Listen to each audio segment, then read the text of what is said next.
premiere night po namin ay sa November 18 sa SM Mega Mall. And of course, ang aming first day of showing ay sa November 19. Abangan nyo po mamaya, pagkatapos po ng SOP, bago mag-Dear Friend, mapapanood din nyo ang full trailer namin. And I would like to invite everybody to watch Obra on Thursday. So, bale, may 3 kwento pa po ako na iyahatid sa inyo. Yan, papanoorin natin yan. And of Yes. course, kasama din natin the very beautiful Miss Yasmin Curdy. And of course, siya ang bida ng bagong aabangang araw-araw sa GMA Drama-Rama sa hapon.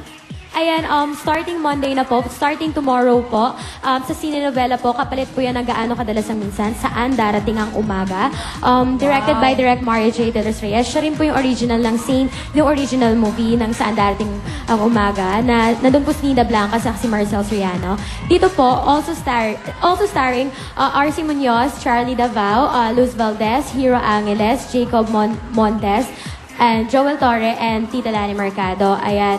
Maraming salamat din po sa Forever Flawless, saka Bizarre, Sketchers, and Forever Flawless. Ayan. Si Dion Ignacio rin po, syempre, na mamaya po magigitara Partner dyan. kayo? Yee! Opo.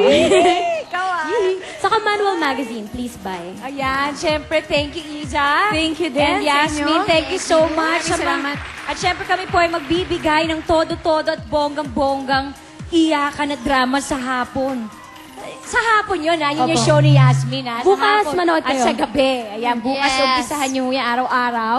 Sa drama-rama. Dito lang yan sa GMA. Uulitin ko lang, baka makalimutan nyo. At eto naman, ang magbibigay sa atin ng todong kilig ngayong hapon, the country's most dashing acoustic Nakakakilig talaga artist. to. But of Mga course, to. si Dion Ignacio, Chris Kaiser, Carlo Aquino, Ali Alejandro, and Dio Paulo, with of course the country's most loved leading men, Mark Heras, Yes, Mark Heras. Alger Abrenica, and of course Alfred Abrenica. Vargas. Yes, yes, of course. And of course, ang Alfred pinaka-gwapo. Vargas at si Dennis Trillo!